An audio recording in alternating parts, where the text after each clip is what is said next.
Bueno, ya el hermano José Antonio platicó un poco el antecedente de por qué platicar o por qué hablar en esta hora sobre salmodia exclusiva.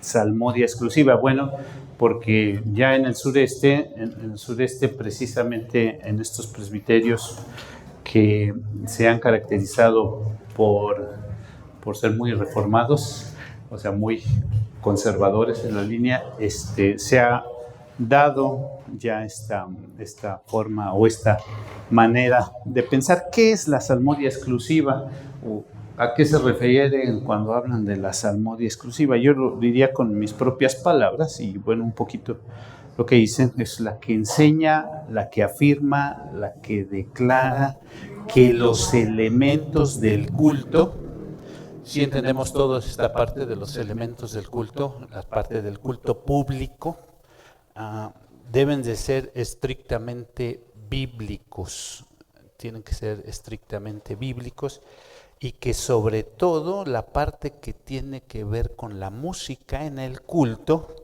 los cantos deben ser literalmente solamente los salmos. O sea, eso es lo que habla la salmodia, ¿qué? Exclusiva. O sea, vamos a cantar eh, solamente salmos, ¿no? ¿Qué debemos cantar en el culto público? Ese es uno de los temas que ha sido como muy controversial y que sale mucho a la vista y se está haciendo diferentes énfasis sobre eh, las posturas, los cantos canónicos, o sea, qué es lo que debemos nosotros hacer énfasis dentro de la adoración pública. Entonces, ahorita se está hablando mucho sobre esto. No, en el culto debe de ser así específicamente, ¿no? Yo había pensado, por ejemplo, hace un tiempo, si ustedes tienen el himnario juvenil, la primera parte del himnario juvenil casi son puros salmos, ¿no? Ustedes han visto salmos. Ah, no, el salmo 100, el salmo 5, el salmo 3, el salmo 100, el salmo 150, todos esos.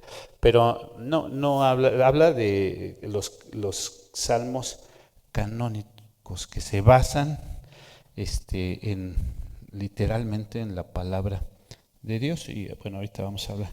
¿Cuáles son sus bases para decir, bueno, es que nosotros debemos de cantar prácticamente eso? Una de sus bases, bueno, voy a mencionar, no quiero decir la principal o esto, sino algunas de sus bases es primero Calvino, el pensamiento de Calvino, porque son muy reformados. Y Calvino decía que no encontramos o no vamos a encontrar mejores palabras que la misma palabra de Dios para alabarle. En Calvino dice, pues no vamos a encontrar las mejores palabras, sino solamente.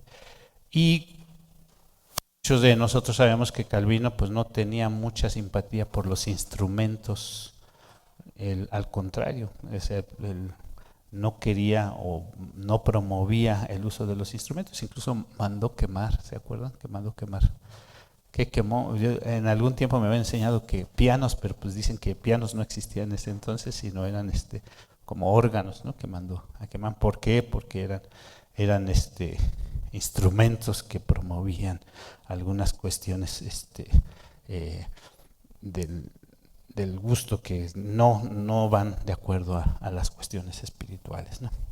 Entonces una de sus bases principalmente es Calvino. Después dicen los puritanos, nosotros somos presbiterianos con herencia de los puritanos. Los puritanos también muchos de los puritanos adoptaron lo que es la salmodia, ¿no? Entonces, pues como ellos lo hicieron, pues nosotros también debemos de hacerlo. Y uno de los principales argumentos está en la Confesión de Fe de Westminster. Confesión de Fe de Westminster, si leemos en el capítulo 21, el párrafo 5, el capítulo 21 tiene que ver sobre el culto público y guardar el sábado, ¿no? Entonces, quiero leer este capítulo, bueno, este párrafo nada más de la Confesión de Fe de Westminster, y ahorita voy a señalar el punto donde ellos se basan, ¿no? Párrafo 5 del capítulo 21 de la Confesión de Fe de Westminster. La lectura de las Escrituras. Bueno, ellos están diciendo, bueno, la Confesión de Fe está marcando los puntos que debe haber en el culto público. La lectura de las Escrituras con temor reverencial, la sólida predicación, el escuchar conscientemente la palabra en obediencia a Dios, el entendimiento, fe, reverencia, cantar salmos con gracia en el corazón y también la debida administración y recepción digna de los sacramentos instituidos por Cristo son parte de la adoración religiosa regular a Dios. Y además los juramentos religiosos, los votos, los ayunos solemnes y las acciones de gracia en ocasiones especiales han de usarse en sus tiempos respectivos de una manera santa y religiosa. Así lo acabo de leer literalmente. Entonces, uno de los puntos, como lo mencioné, cantar salmos con gracia, ¿qué? En el corazón. Entonces ellos dicen, ahí dice, nuestros símbolos doctrinales lo afirman, ¿qué? Que debemos de cantar, ¿qué? Salmos. Y entonces, si vamos a la confesión de fe, recordemos que la confesión de fe está dividida en capítulos, párrafos, y cada párrafo tiene frases que tienen una base bíblica, ¿no? Entonces, si vemos la base bíblica, entonces tenemos principalmente 3 pasajes, aunque ellos toman 2 específicamente.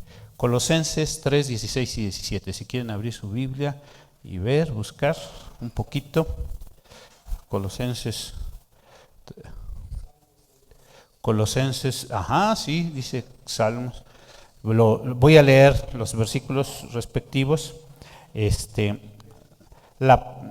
3, 16, 17. La palabra de Cristo more en abundancia en vosotros, enseñándoos y exhortándoos unos a otros en toda sabiduría, cantando con gracia en vuestros corazones al Señor con salmos, himnos y cánticos espirituales. Y en todo lo que hacéis, sea de palabra o de hecho, hacedlo todo en el nombre del Señor Jesús, dando gracias a Dios Padre por medio de él. Eso es lo que dice. Ahora vamos, el otro pasaje es Efesios 18 al 20. Efesios 5, 18 al 20. Si quieren, es muy parecido, ¿sí? ¿Qué dice Efesios 5, 18 al 20? Si ya lo tienen. No os embriaguéis con vino, en lo cual hay disolución, antes bien sed llenos del Espíritu, hablando entre vosotros con ¿qué? Salmos, con himnos y cánticos espirituales, cantando y alabando al Señor en vuestros corazones, dando siempre gracias por todo al Dios y Padre en el nombre de nuestro Señor Jesucristo. Entonces nosotros ahorita diríamos fácilmente, pues es que ahí dice salmos, himnos y cantos, entonces debemos de tener los 3. Pero ellos hacen una exégesis o una interpretación del texto diciendo que himnos y cantos se refieren a los salmos, porque el himnario de la palabra de Dios, ¿cuál es? El libro de los salmos. Entonces, dice, nosotros hace tiempo aquí teníamos el himnario presbiteriano, ¿sí? Digo, fíjense, estoy diciendo, el himnario presbiteriano era el que eran 500 himnos, ¿no? ¿Se acuerdan? Y entonces se hacía mucho la diferencia entre los himnos y los coritos, ¿no? Por eso, si los que no conocen la historia del himnario Solo a Dios la Gloria, su antecedente o la razón por la que surge así este himnario es para tratar de quitar esa división entre los himnos y los estribillos, los coritos. ¿Por qué? Porque decían, no, nosotros nada más cantamos himnos del himnario presbiteriano, aunque a la hora... ¿Sí? ¿Quieres hacer una pregunta? Sí, está mal empleado, sí, es la palabra corito. Ya después se decía, no, pues las alabanzas o los estribillos y todo, ¿no? Sí, es cierto. Entonces, los coritos, más bien tienen que ver con los coristas de los desnudos. Entonces, se trató de quitar esa división en el himnario Solo a Dios la Gloria y ahora encontramos estribillos e himnos, ¿no? Himnos históricos que le llamamos así, ¿no? Bueno, entonces hay más argumentos, un poquito más argumentos pero yo creo que por cuestión de tiempo no vamos a ahondar mucho en los argumentos o en las explicaciones exegéticas de por qué dicen ellos de que solamente deben. Entonces, lo que quisiera enfatizar antes de continuar son algunas cosas que a mí en lo personal me parecen importantes, no solo sobre lo que dicen, voy a hablar de algunas cosas positivas de ellos, de la salmodia exclusiva, o sea, porque me parece que es algo que debemos de considerar. Primero, creo que considero que es muy importante que como pastores, como ancianos y como líderes de la iglesia en general, hablo de los líderes, pues aquí hay de las directivas de las femeniles, de los jóvenes y esto, consideremos que el culto debe de ser estrictamente bíblico. O sea, ahí no hay duda. Basado en lo que Dios mismo en su palabra dice sobre cómo debemos de adorar. O sea, la confesión de fe, ese capítulo 21, el primer párrafo, ahorita lo vamos a leer después, pero sí habla sobre que el culto no son cosas inventadas por los hombres. Nosotros se nos ocurrió que ahora podemos adorar a Dios de esta manera. No, el culto debe ser, ¿qué? Bíblico. Pero quiero pensar que algunos de estos hermanos que promueven la salmodia exclusiva lo hacen por celo a la palabra de Dios. O sea, que dicen, no, pues es que estamos perdiendo ese celo por la palabra de Dios. Y probablemente tratan de ser fieles a nuestro lema de la Reforma de sola ¿qué? Escritura. Dicen, no, nosotros sola ¿qué? Escritura. Y pienso que surgen estas formas de pensamiento, porque a veces eso se ha hablado, cuando la iglesia está fallando en algunos lados, comienza a surgir unas formas de pensamiento. Por ejemplo, cuando surgió la teología de la liberación, se hablaba de que la teología de la liberación sobre qué hace énfasis sobre el apoyo social, la ayuda social y todo esto, ¿no? Entonces la iglesia no estaba haciendo ya ningún trabajo de este sentido y surge ese movimiento que no es lo mejor, ¿no? Cuando surge el neopentecostalismo, pues la iglesia pues se ha vuelto demasiado tradicional, demasiado. Y yo sé que a lo mejor a algunos no les va a gustar, pero cuando surge la filosofía reformacional, pues es porque la iglesia también no ha hecho la cosmovisión sobre las diferentes esferas de la vida. A veces uno ha descuidado diferentes áreas de la vida, ¿no? Como cristianos, cuando como cristianos tenemos que tener una vida integral. La salmodia, pues a mí me parece que surge a raíz de que voy a hacer un poquito de historia de lo que me platicó mi abuelito, ¿no? En los 80s, de los 80s para acá, comienza a haber como un boom en la cuestión de la alabanza, la adoración. Y me fui hasta los 80s porque digo, ahí me platicaron un poco que Maranatha Music, Ken Leroy, ya después surge Marcos Witt, que con todo canción, y Jesús Adrián y sus grupos de cantantes y todos los que le acompañaban. En el 2000 me acuerdo, mi hermano Dani estuvo muy integrado en esta parte del homenaje a Jesús, que fuimos al Estadio Azteca, los que les tocó ir ahí a este homenaje a Jesús. Y pues todavía esos cantos todavía es lo que se canta hoy, ¿no? Somos el pueblo de Dios y todos esos cantos. Hubo un gran boom de la alabanza. En Estados Unidos, W. Smith, ahí está Emmy Grant, Hilson, y hoy día un poquito más Cary Job y algunos cantantes nuevos, ¿no? El problema es cuando algunas cosas las llevamos al culto y de repente hay varias cosas que son el centro o que deben de ser el centro del culto público, y nosotros dijimos que el centro del culto público reformado es la palabra de Dios. La iglesia romana, ¿cuál era el centro del culto público? La Eucaristía, la misa, incluso la forma, la estructura de los templos cambia un poco en cuanto a lo que es prioritario para el culto público. La iglesia romana, uno entra y lo que ve al frente es que ve uno. No, las imágenes sí, pero enfrente la mesa, el Santísimo, que es la misa. El centro es la misa. Y el culto reformado cambia y lo que se ve enfrente, y ahorita van a decir aquí qué pasó, el púlpito. Pero ahí en el seminario tampoco está en el centro. ¿Mandé? En muchas otras iglesias. ¿Cuál es el centro? Hoy día, en muchas iglesias, el centro es una plataforma, un centro de espectáculos. O sea, y ha ido cambiando en ese sentido la punta, el centro del culto. El punto es cuando la música no solo es parte o no solo se convierte parte del culto, sino que se convierte en el centro.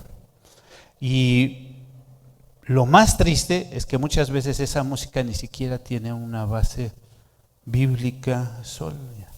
Y todavía más, el problema es que en muchas ocasiones no solo ya lo principal es la música, sino los mismos cantantes, al grado que se convierten en el punto medular y ya la palabra de Dios queda relegada. Todavía, y lo he escuchado en diferentes lugares, donde ya se llega como incluso de grupos carismáticos o neopentecostales que dicen, pues hay que tener cuidado porque ya de repente lo que estamos adorando es a la música y a los intérpretes, a los grupos de alabanza y todo. Yo creo que varios de ustedes han escuchado a Paul Washer, ¿verdad?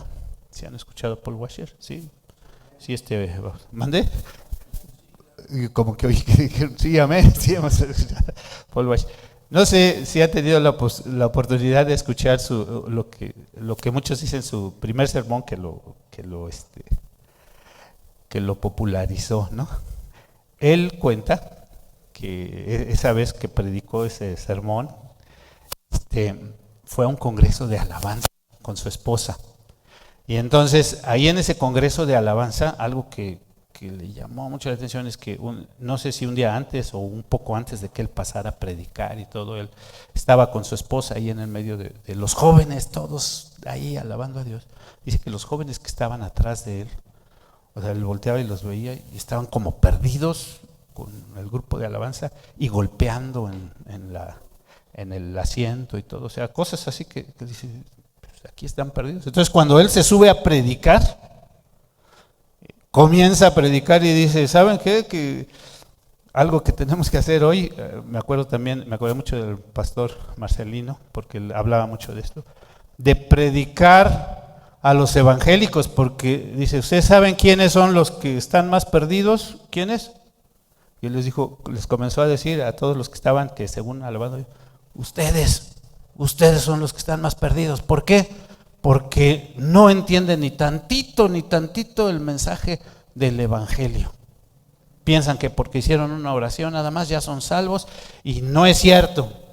Y ahí se soltó Paul Washer, ¿no? Diciendo, Estados Unidos es un país que está lleno de evangélicos, pero hay muchos muy pocos cristianos. Y yo a veces predico eso en las iglesias, y eso era algo que predicaba el pastor Marcelino. Necesitamos predicar el evangelio para los evangélicos, porque muchos evangélicos no han entendido el mensaje de salvación.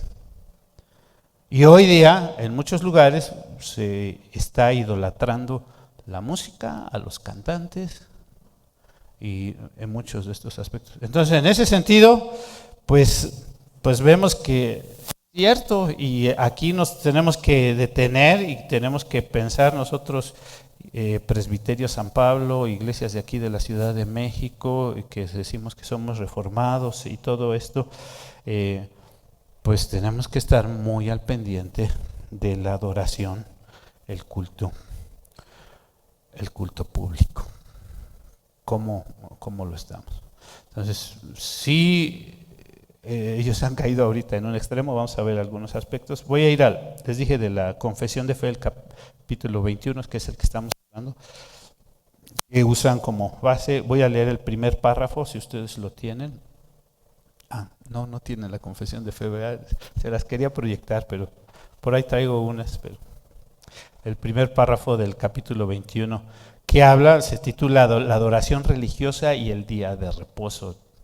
Entonces, el primer párrafo de ese capítulo 21 dice: la luz de la naturaleza muestra que hay un Dios que tiene señorío y soberanía sobre todo, es bueno y hace bien a todos, y que por tanto debe ser temido, amado, alabado, invocado, creído y servido con toda el alma, con todo el corazón y con todas las fuerzas.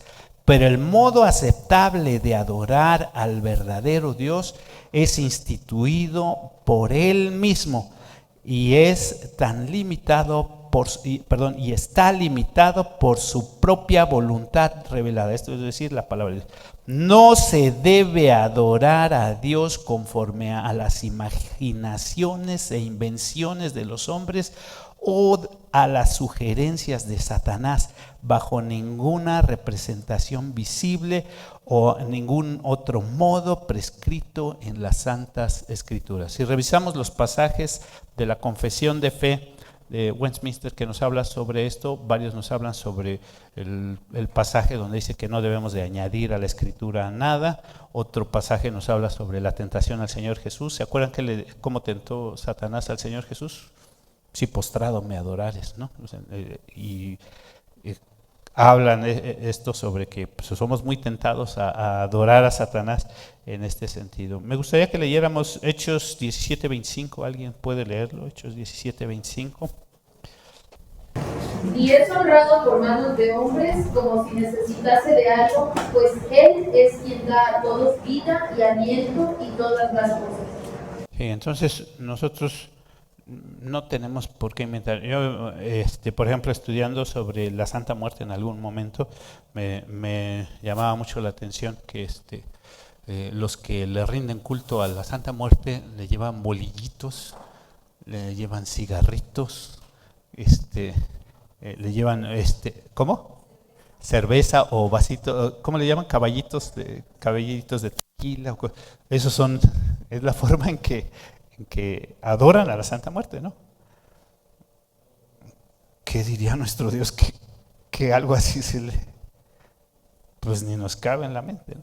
Pero hay muchas cosas en las que tenemos que tener cuidado y pensar, realmente eso es lo que nos pide la Escritura, cómo debemos de adorar y servir a Dios. Un pasaje que no leímos de la frase de cantar salmos es Santiago 5:13, que la confesión de fe lo marca, si alguien quiere leerlo. Santiago 5:13. ¿Está alguno entre vosotros afligido?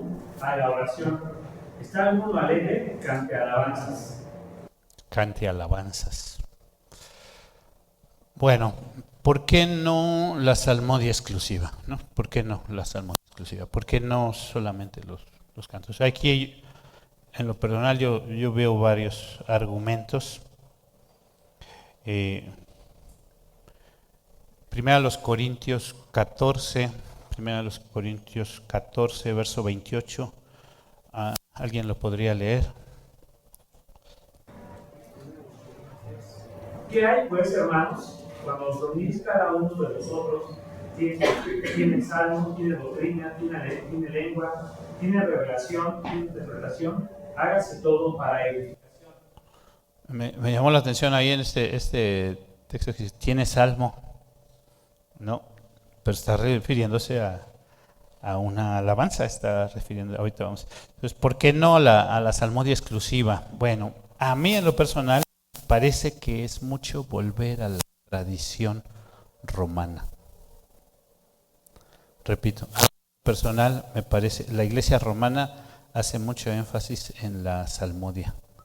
Ellos, bueno, no encontré que ellos le digan así salmodia exclusiva, pero hacen mucho énfasis en la salmodia. Yo sé que ahí en Deuteronomio, por ejemplo, nos hace énfasis en el capítulo 6, cuando habla del Shema, que nosotros debemos de enseñar a nuestros hijos y debemos de hacer que, para enseñar a nuestros hijos, poner textos, traer textos. Sí es lo que dice allá en el Shema, que debemos de promover, ¿no? Eso representa que nosotros debemos de tener varios aspectos que son símbolos que nos ayuden a recordar la obra de Dios, lo grandioso de Dios, lo maravilloso de Dios. Y esos símbolos tienen que ayudarnos como una guía para nosotros tener siempre presente la palabra de Dios. Yo creo firmemente en nuestros signos o símbolos doctrinales, los credos, credo apostólico, credo atanasio, credo nicena, credo calcedonia, en las confesiones, ¿no? Y las conocemos, cada uno, los catecismos, ¿no? Y las instituciones, o sea, sí creo que es algo muy importante que debemos de considerar. Creo que nuestros símbolos deben de ser algo que debemos de tener siempre presente y poner atención. Los símbolos nos ayudan a contestar la pregunta siempre que nos introducimos para estudiar los símbolos doctrinales, que alguien viene y nos hace, y cuando dice, ¿y tú en qué crees? Tú, de la iglesia presbiteriana, ¿en qué crees? Creo en Dios Padre Todopoderoso, Creador del cielo y la tierra. No se puede. Ya eso me ayuda pero ¿qué crees sobre esto? Y entonces las confesiones, ¿qué creo sobre el matrimonio? Que es un tema hoy muy, creo y ya tengo una base bíblica sobre lo que dice. ¿Y qué crees sobre la muerte? Pues el credo y la confesión me ayudan. ¿Y qué crees sobre este mandamiento? Pues, y lo tenemos y debemos de tenerlo algo. Pero algo que debemos de evitar siempre es que los símbolos se conviertan en objetos de adoración. Yo me acuerdo mucho de la crítica a veces que, bueno, cuando estaba yo chiquito, que nos decían que nos teníamos que aprender el credo o los 10 mandamientos o todo esto, porque ya los de la iglesia romana, los de la iglesia católica se los aprenden y los dicen como periquitos, ¿no? Los dicen. Pero uno les pregunta, ¿y qué quiere decir? Nosotros tenemos que tener la respuesta. ¿Qué quiere decir eso? ¿Y quién dice? ¿Y dónde dice? ¿Y cómo? Y esa es una gran diferencia, porque en la Reforma cada uno de estos símbolos doctrinales viene apoyado con una base escritural, y entonces nosotros tenemos la tarea, la labor de ver que lo que está plasmado en ese símbolo, esa declaración, efectivamente lo encontramos en la palabra de Dios, y eso es lo que la palabra de Dios nos dice al respecto. Entonces hay varios símbolos que a veces nosotros usamos como herramientas, yo les decía, así como en Deuteronomio, para mostrar una imagen hacia algo que nos recuerde. Hay algunas cosas que la iglesia romana tiene, y entonces preferentemente algunas cosas evitamos. Por ejemplo, en Estados Unidos me llama mucho la atención de la iglesia presbiteriana, que muchos usan sus togas en el culto, sí, los pastores, ¿no? O usan la cruz, y eso está bien. Y luego decía, ¿por qué aquí los pastores no quisieron que usáramos así las togas y todo eso? ¿Por qué?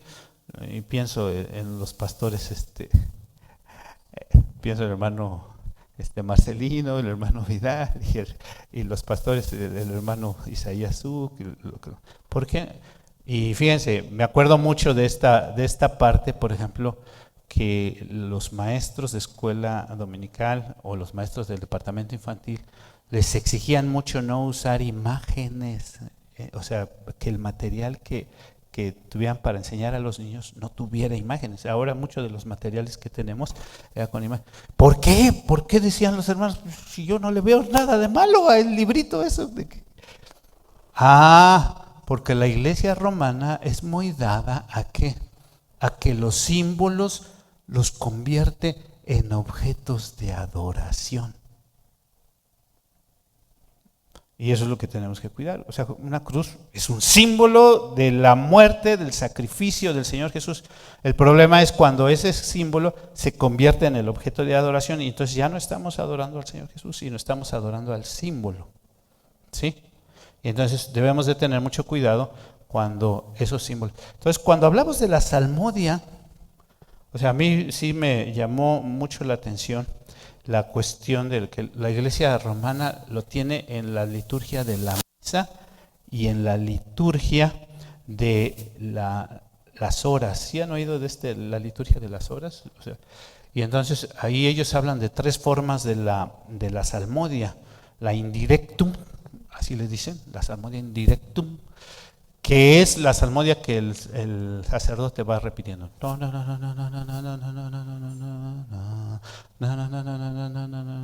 Que es el típico canto gregoriano donde no hay. La otra que va en el misal también le llaman la responsorial. La responsorial, el sacerdote y la congregación contesta.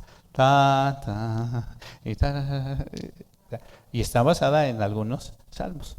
Y otra que es muy parecida a esa, la responsorial, es la que tiene que ver alternada. Una parte de la iglesia dice una cosa y la otra parte.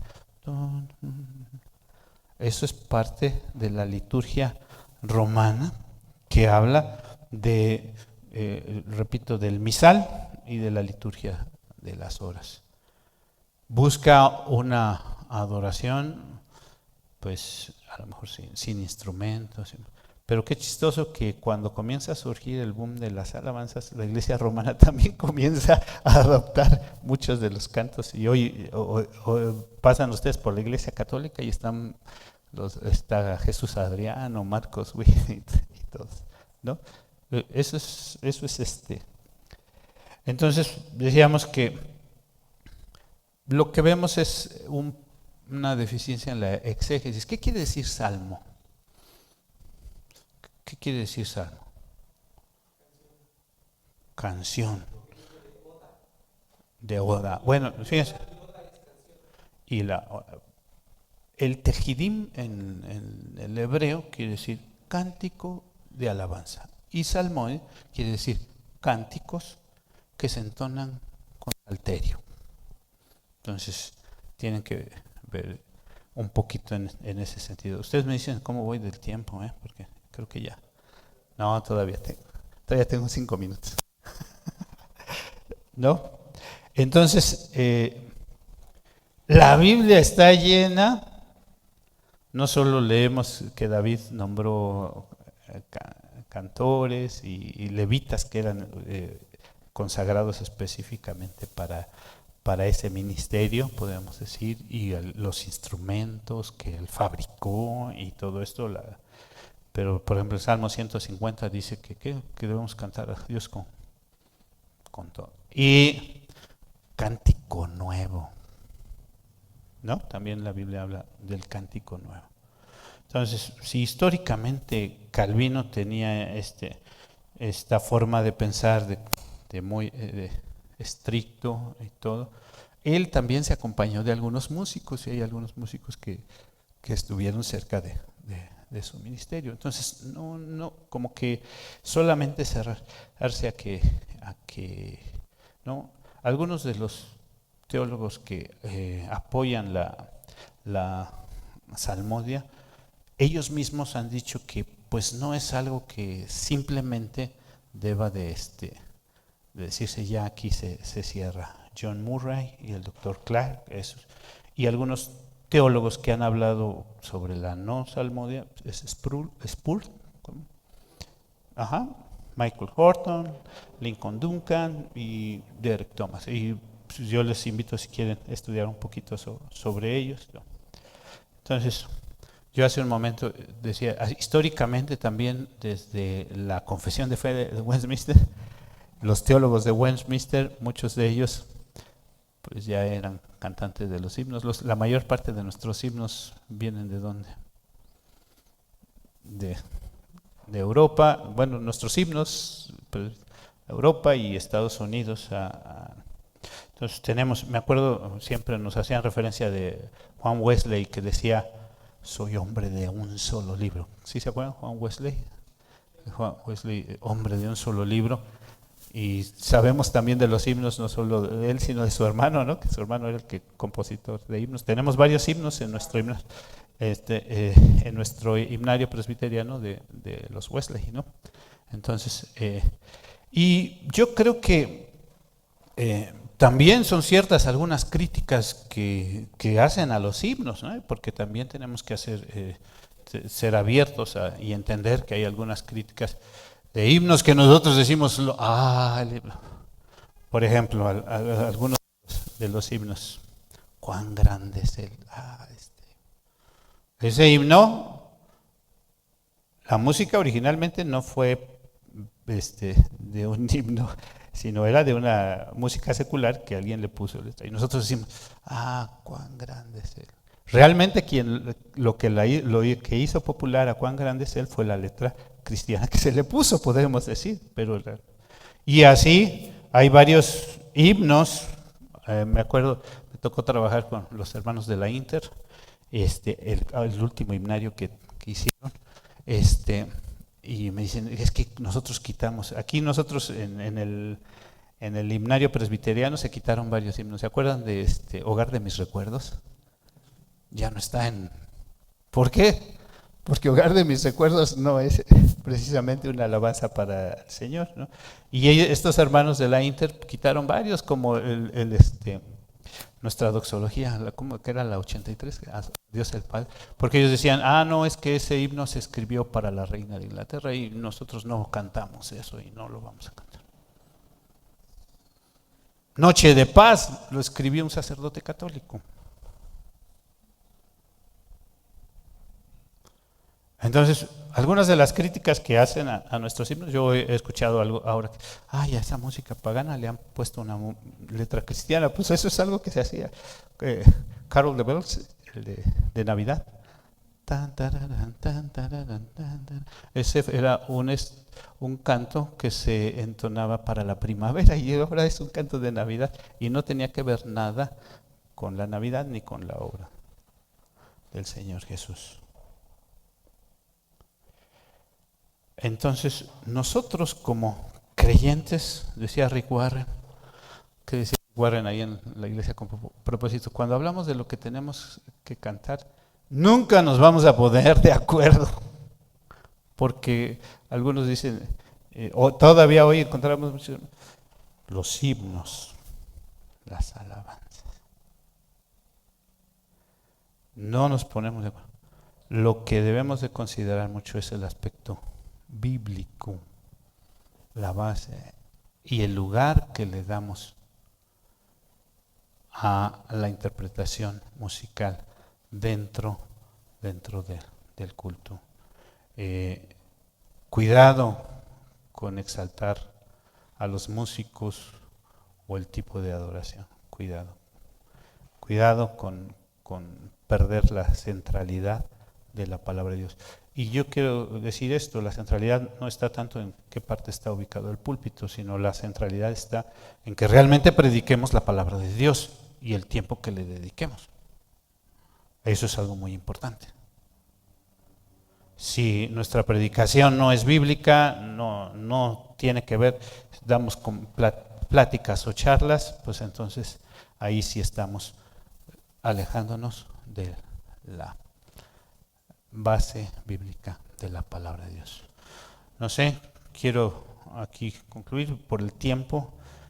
Yo creo que sí es cierto, es un tema que podemos ahondar, pero si no sé si se iba a dar un tiempo para preguntas o algo, o comentarios.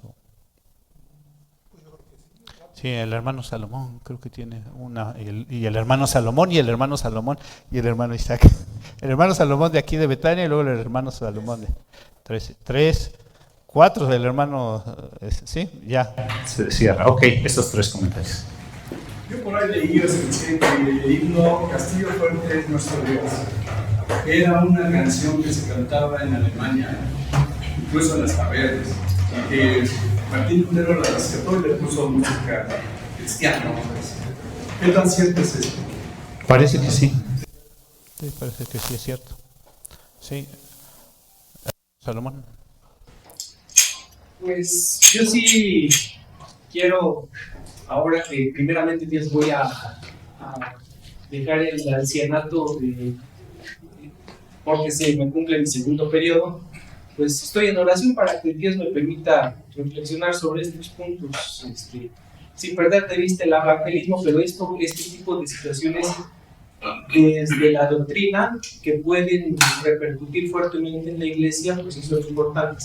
Al respecto quiero primero agradecer que estas críticas que se han hecho a que cantemos cosas fuera de los salmos, hay cosas que sí pueden ser importantes. Sin embargo, dentro de la Biblia misma podemos encontrar diversas ilustraciones en donde en donde los cantos y las alabanzas no son exclusivas de los salmos, y de manera particular está el libro de Apocalipsis. Y aquí tenemos cantos que están totalmente fuera de los salmos, y dice así la escritura: y cantaban un nuevo cántico diciendo: digno eres de tomar el libro y abrir los sellos, porque tú fuiste inmolado y con tu sangre nos has redimido para Dios de toda linaje y lengua y pueblo y nación, y nos has hecho para nuestro Dios reyes y sacerdotes, y reinaremos sobre la tierra. Entonces ese es una porción de Apocalipsis, ¿no?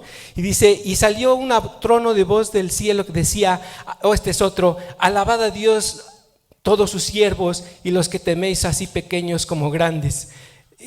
Y ahí una voz como una gran multitud y un estruendo de muchas aguas que decía: aleluya, porque el Señor nuestro Dios todopoderoso reina. Gocémonos y alegrémonos y démosle gloria, porque ha llegado las bodas del Cordero y su esposa se ha preparado, y a ella se le ha concedido que se vista de lino fino, limpio y resplandeciente, porque el lino fino es las acciones justas de los santos. Entonces es totalmente fuera, y no por causa de tiempo pues no voy a leer el cántico de Moisés, ¿no? También ese es otro, estamos fuera de los salmos. Entonces, hermanos, nada más es para complementar que bienvenidas las críticas, pero hay mucho de la Biblia que puede salirse de los salmos, ¿no? Mucho.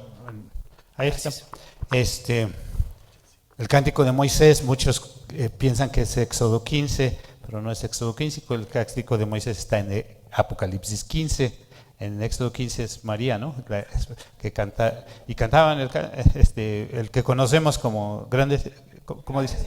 Santas obras. Ese es el cántico de Moisés en Apocalipsis 15, y en Éxodo 15 es los carros del faraón, ¿no?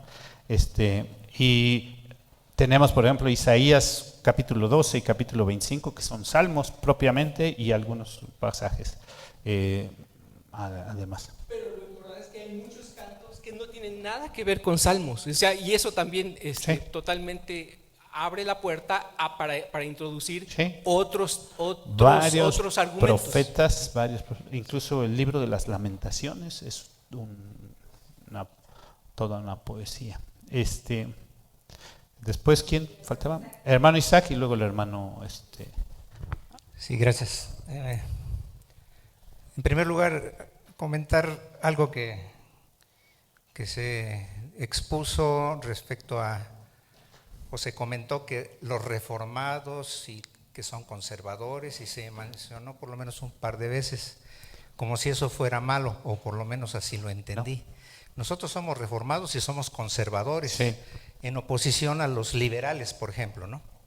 Bueno, solo quería comentar que me pareció que se estaba diciendo que eso era algo, pues, no deseable. Yo creo, y lo comento así abiertamente, o sea, no es, nosotros somos reformados y somos conservadores, pero precisamente hay algunas líneas que han rayado en el extremo, claro, que ahí debemos de tener, y esta es una de ellas, ¿no? O sea, esta es una, que queriendo ser demasiado conservadores, o sea, aquí hay una frase que ¿han visto la película de Matilda? Perdón, yo estoy bien, tú estás mal. O sea, cuando algún hermano llega a algún momento a decir, es que yo soy muy estudioso, yo esto, pero yo estoy bien y tú estás mal, y cerrarnos a todo el aspecto histórico y todo lo que decir, porque decir que soy demasiado conservador, eso es ahí donde también debemos de poner una luz. Sí, nosotros somos reformados, nosotros somos conservadores, pero cuidado con decir, bueno, aquí nada más se canta así y vamos a entrar con la liturgia, como la liturgia de la misa, y se puede caer y volver. Yo dije, ¿por qué no? Como que es un volver a la iglesia romana. La iglesia romana, la misa en latín, donde la iglesia no entiende nada. Entra, ve y escucha qué bonito, qué impresionante, no, está muy bien, pero no entiende nada.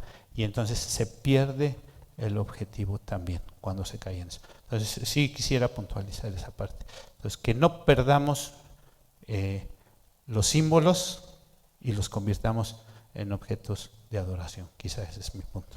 Gracias. La siguiente cosa es una precisión histórica. Calvino no mandó quemar órganos ni destruir instrumentos. El que lo hizo fue Zwinglio, solamente para que no nos quedemos con esa idea. Sí, y Zwinglio precisamente se habla que él era de la línea por tratar de ajustarse, dice, no tanto por tratar de ajustarse a ciertas normas de lo que él estaba viviendo, ¿no? Y mencionaste, hermano, los 80s como un boom de alabanza y adoración, que es verdad, pero antes, en los 60s, sí, vino Adelante Juventud, que empezaron a meter cantos precisamente en las sociedades de jóvenes, y esto nos lleva al desarrollo histórico de la humanidad en los aspectos, en muchos aspectos, entre ellos el cultural y el musical, y Dios va levantando diferentes maneras o géneros musicales que podemos aprovechar para ponerlos al servicio y a la honra y gloria de Dios. Yo creo que sí. Entonces, pero sí creo que hay hay extremos, salmodia exclusiva y cantos contemporáneos. Donde no se alaba a Dios, ¿no? Bueno, la salmodia exclusiva utiliza los salmos. Cantos contemporáneos okay. Donde... Y a eso iba, es que los cantos contemporáneos que han penetrado en la adoración pública, porque a veces eran de estos hermanos que mencionaste, hermano, cantantes profesionales y ahora son ya no son los del mundo, pero son nuestros ídolos cristianos y vamos a sus conciertos. Sí. Pero han entrado al culto público, a eso me refiero. Ajá. Y a veces estos cantos, yo digo que son mantras cristianos, perdón, estoy dando la espalda. Sí sabemos lo que son los mantras, ¿verdad? Son repeticiones. Y yo he estado presente en nuestras iglesias del presbiterio, en donde se ha dejado de lado, no hay himnarios presbiterianos, ni la gente los lleva, ni en físico ni en el teléfono, pero ni en la iglesia para para que se puedan utilizar. No, y mucho menos se canta, ¿no? Exactamente, porque ya no se canta eso. Ahora se proyectan en las pantallas los cantos contemporáneos que se repiten una y otra vez. Por eso digo que son mantras cristianos. Y no vamos a hablar del volumen de la música, ¿verdad? Porque ese sería otro tema. Entonces sí, creo que debemos buscar el justo medio. Mencionaste el himnario juvenil. Cuando Dios me permitió a la que ahora es mi esposa y a mí elaborar ese himnario, ciertamente pusimos en primer lugar los salmos. No solo los salmos, decía cantos bíblicos, si mal no recuerdo. Sí, hay porque hay proverbios, romanos, lamentaciones, o corintios, muchos cantos basados en la escritura, como mencionó el hermano Salomón. Y lo pusimos en primer lugar como algo significativo, porque pues la palabra es importante, es la revelación de Dios, pero como también dije hace unos momentos, Dios permite el desarrollo cultural y podemos, con una buena teología, que ese es algo que tienen nuestros himnos y que no tienen los cantos contemporáneos. Ciertamente podemos criticar algunos de ellos, pero la invitación, entonces, para terminar, porque ya me extendí un poco, es que hay hermanos que estudian para ministros de música y ahí les enseñan a tocar los himnos, pero yo veo que muchos ministros de música en nuestras iglesias no tocan los himnos, tocan solamente cantos contemporáneos. Sí. Entonces, no digo que uno u otro esté mal, hay que en lo particular, ahorita antes de darle la palabra al hermano Abdiel, bueno, también ya quiere el hermano José Antonio, pero en lo particular sí, la parte de los himnos y todo esto, a mí en lo personal, el regreso a los himnos, aquí los hermanos saben que yo promuevo mucho a los Getty, ¿no? Los Getty porque son unos ingleses que están promoviendo el regreso a los himnos. Y los Getty. Bueno, ellos están promoviendo el regreso a los himnos e incluso están promoviendo que se escriban nuevos himnos, y su grupo de escritores, por ejemplo, estoy hablando de hace unos 4 o 5 años todavía, escribieron un himno basado en el catecismo de Heidelberg, en la primera pregunta del catecismo de Heidelberg. Entonces es interesante porque ellos están haciendo debates sobre los himnos, si son bíblicos, si no son bíblicos, y su interpretación y todo es muy buena, muy contemporánea, pero son de los himnos son tradicionales, ¿no? Y sí, gracias hermano Isaac, yo creo que hay mucha cuestión en ese sentido, debemos evitar algunas cosas. Perdón, ya se quiere extender más el hermano Isaac, ¿le damos permiso? Nada más decir, hermano, existe la postura de salmodia exclusiva e inclusiva. Pero nosotros tenemos la postura de salmodia inclusiva. No solo los salmos, sino aceptamos cantar salmos, pero no únicamente salmos. Sí, gracias hermano, yo creo que sí está. Y hay algunas cosas que en lo personal nos faltaron, yo creo que sí, que las teníamos aquí anotadas. Pero adelante hermano. No me tardo nada, solamente comentar. Entendí un poco el comentario que decía que la salmodia es como una respuesta a la alabanza contemporánea. Históricamente o anacrónicamente no, la salmodia exclusiva surge en el seno de la Iglesia Reformada, no es una respuesta a la alabanza contemporánea. Lo segundo es que le agradezco mucho la participación porque es importante tocar estos temas. Esto retumbó en redes sociales y se me cuestionó mucho en la iglesia de qué pasa, entonces no estamos bien nosotros. 3 argumentos que solamente puntualizar junto con el del hermano es los salmos son importantes, pero no es la revelación completa de la escritura. Si nosotros solo cantamos salmos, no podríamos cantarle a Jesucristo, literalmente, porque los salmos infieren al Mesías, pero no lo mencionan tal cual. Nuestra alabanza y los himnos alaban y exaltan a Jesucristo literalmente. Lo segundo es que la Biblia pues sí nos recomienda cantar salmos Sin embargo, no nos prohíbe cantar los himnos.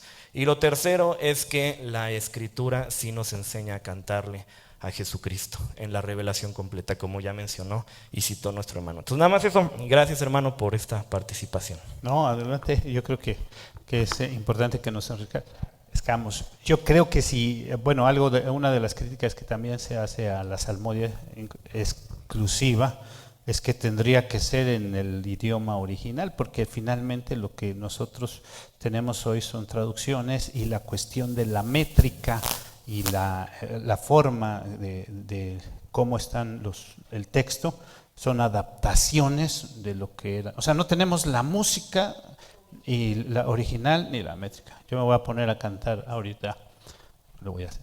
הנה מה טוב ומנעים שבדחים גם יחד, הנה מה טוב ומנעים שבדחים גם יחד, הנה מה טוב שבדחים גם יחד. Bueno, ¿qué salmo estaba cantando?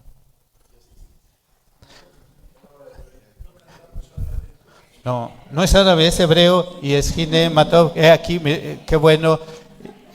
Beumanaim, y delicioso es Shebedahim, sentados los hermanos como uno. Salmo 133 es el versículo 1. Entonces, así más o menos se tendría que cantar, pero en un sentido, ¿quién entiende? ¿Quién se edifica? Y el apóstol Pablo, lo que leímos en Corintios, dice que es para edificar a la iglesia. Y aunque yo hable 1000 lenguas y si no edifica a la iglesia, sí, hermano. Y ya terminamos con el hermano y el hermano. Yo voy a... Gracias, hermano. Quiero enfatizar lo que ya se ha tratado en la exposición. En Colosenses 3 ya se mencionó, y es porque el culto realmente debe estar centrado en la palabra, y los demás elementos del culto deben de alguna manera apoyar la predicación de la palabra. Entonces, la propia música debe estar relacionada con la palabra. El versículo de Colosenses 3:16 dice: la palabra de Cristo mora en abundancia en vosotros, enseñándonos y exhortándonos. Hay varias formas de que la palabra de Cristo, pero una de ellas es la predicación, ¿verdad? Para que more en nosotros. Y hace una coma solamente y dice: cantando con gracia en vuestros corazones al Señor, con salmos, cantos e himnos espirituales. Y el propio Calvino, Lutero y otros reformadores escribieron himnos, ¿verdad? Entonces no podemos pensar Calvino era de salmodia Lutero era muy exclusiva. abierto a la música. Calvino era de salmodia exclusiva, porque él mismo escribe un himno que cantamos en nuestras iglesias, que tenemos en nuestros himnarios, ¿verdad? Y continúa el versículo 17, animándonos, o más bien mandándonos que lo que hacemos, sea de palabra o de hecho, sea hacerlo todo en el nombre del Señor Jesús, dando gracias a Dios Padre por Él. Nuestro hermano Díaz mencionaba precisamente que los salmos no se menciona a Cristo, ¿verdad? Y tenemos muchísimos himnos que nos hablan de Cristo, ¿verdad? Y del Señor. Entonces, yo creo que ningún reformador pensó en salmodia exclusiva, ¿verdad? Más bien esas son interpretaciones, porque ellos mismos con su vida y con sus hechos demuestran que hacían otras cosas, ¿verdad? Y ciertamente a veces escuchamos cantos o aún himnos que ponen algún versículo para apoyar, pero que realmente no es una alabanza a Dios, aunque se hable de cosas de Dios. Por ejemplo, el himno número 9 a mí me hace mucha crisis, porque me gusta mucho, pero es un himno a la Biblia, no es un himno a Dios. Y mencionan las estrofas, algunos versículos que hablan de la palabra de Dios, pero el himno no es a Dios, el himno es a la Biblia. Y así muchos cantos no son a Dios, son motivacionales, son de cómo nos sentimos, etcétera, etcétera. Perdón, gracias. La Biblia, bueno, quiero mencionar dos cosas antes de darle la palabra al hermano Dani. La primera es que la iglesia romana, fíjense cómo dice Los salmos reflejan el misterio de Cristo. La oración oficial de la iglesia son los salmos. ¿Sí? Así dice la iglesia romana. Los salmos reflejan, y ahorita se acaba de hablar, pues que no nos lo hacen en una forma inferencial, o sea, no se hacen, pero no se dice directamente. Muchos salmos son mesiánicos. Y en este sentido, lo que ahora dice el hermano, la Biblia se ha convertido también en un objeto de adoración, de ser la palabra de Dios y el símbolo. En muchos lugares la Biblia, el libro, es un amuleto. Hay gente que lo usa como un amuleto para que proteja su coche, para que proteja su negocio, o tienen la Biblia en su casa y dicen, eso me protege. ¿Sí es cierto? ¿La Biblia la Biblia es un amuleto? No, debemos de tener cuidado porque, o sea, sí, la Biblia es lo que leemos y debemos de cuidar de que la Biblia no se convierta en un amuleto, por lo que está diciendo del himno número 9 y toda esta parte que de repente, entonces sí, el contenido, lo que está escrito en ella y todo eso. Sí, hermano Dani. Sí, mira, nada más, agradecer al presbiterio, usted como representante de educación cristiana, estos temas son importantes, pero como se dan cuenta hay mucho que profundizar. Por ejemplo, desde que la Biblia no es un amuleto, es cierto, o sea, el libro como tal no, pero lo que contiene, o sea, la palabra es Cristo, aquí está, ¿no? Sí. O sea, no el libro es un papel, pero nosotros debemos de hacer que esto que está aquí se encarne en nosotros, es ese Cristo. Dice el Señor Jesús que las Escrituras hablan de mí. Entonces tenemos que hacer. Pero bueno, hay mucho que meter. En el punto que se toca en relación a Efesios y a Colosenses, en el libro, bueno, en las traducciones de Nestlé, cuando se utiliza salmois, que ahí está en el griego, hace referencia a la predicación, porque como dice, se atañían el salterio, pues. Y hay referencias en el Antiguo Testamento que cuando los profetas iban a predicar llamaban a uno que tocara eso, para predicar, para hablar. Entonces cuando habla de salmos, no necesariamente son los cantos, sino la predicación, la profecía que daba en esa antigüedad. Luego dice himnois, o sea, himnos. Ahí es donde entra todos estos cantos, todo lo que hacemos con los cantos. O sea, himnos que está abierto, como acaban de comentar los muchachos, ¿no? Bueno, los hermanos, perdón, como acaban de decirlo, son muchachos, para mí estaban más chavitos cuando yo los conocí. Y sí es cierto, ¿no? O sea, es una apertura amplia de hablar dentro de la liturgia, el cantarle al Señor. Y luego dice odas, odais, neumaticais, o sea, cánticos espirituales. Aquí se abre a lo que está haciendo afuera. Pablo no nada más estaba enfocando a la cuestión de la liturgia interna, sino ahora lo que estás oyendo afuera, que te edifique, porque todos aquí oyen canciones que no son literalmente litúrgicas, pero ¿qué estás escuchando? ¿Ya? Les gusta José José, les gusta Vicente Fernández, les gusta no sé, el artista que tú te quieras, lo estás escuchando diariamente, y no van a decir que no, porque yo escucho también otros grupos que no son litúrgicos, son cristianos pero no litúrgicos, y de un género musical que a lo mejor a muchos no les gusta, pero no son litúrgicos. ¿Qué te están diciendo? Dice aquí el apóstol Pablo, que esas odas sean espirituales, o sea, que te edifiquen. Fíjate lo que estás escuchando, porque estás escuchando a veces cánticos fuera de la liturgia o del área religiosa que no te están edificando, eso los estás absorbiendo. Mucho cuidado también con eso. Entonces por eso es que habla de salmos, himnos y cánticos espirituales, hablando de una visión integral del ser humano. Gracias. Gracias, hermano. Concluyo con esta parte. Estos pasajes no están hablando específicamente, o sea, si somos estrictos del aspecto de la interpretación, del culto público.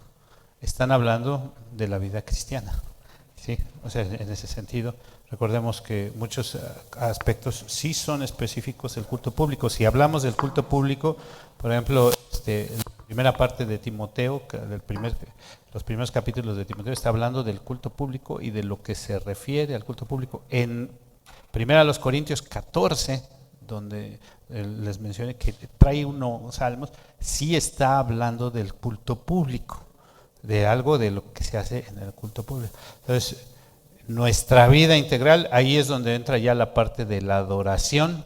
La adoración no nada más es en el culto, ni la adoración es los cantos o un momento o un tipo de cantos. La adoración tiene que ver con todo lo que hacemos y cómo agradamos y honramos y glorificamos a Dios. Y es lo que está hablando ahí el apóstol Pablo. Nuestra vida íntegra debe de ser para alabar y glorificar el nombre de Dios. La salmodia y esto, y a veces lo que hablamos es sobre el culto público, la parte que nosotros tenemos en el culto y cómo debemos de guiar el culto. Creo que estamos concluyendo, ¿sí, hermanos? ¿Sí? La hermana Betty quiere hablar, la hermana Adrianita quiere hablar, ya me habían dicho 3, ya van 5, 6, ustedes dicen, hermanos, bueno, aquí el hermano, él tiene la palabra. Agradecemos al Señor, hermano, la bendición que nos ha dado de abrir este espacio y queremos compartirles solamente que como presbiterio queremos ahondar en otros temas, pero será en otras ocasiones. Vamos a dar paso a la reunión, hermanos. Creo que vamos a agradecer primero por la vida del pastor Jacinto. Nos ponemos de pie y luego le damos el lugar al presidente para que nos presida. Padre, queremos darte gracias por este espacio de conversación respecto a este tema que ha causado polémica en la Asamblea General de nuestra iglesia. Gracias, Señor, por esta retroalimentación.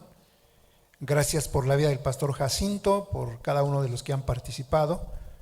Nos hemos enriquecido en gran manera en este tema y queremos pedir la dirección del Espíritu Santo para que Él nos guíe y podamos abordar algunos otros temas que edifiquen la vida espiritual de todo el campo de nuestro presbiterio.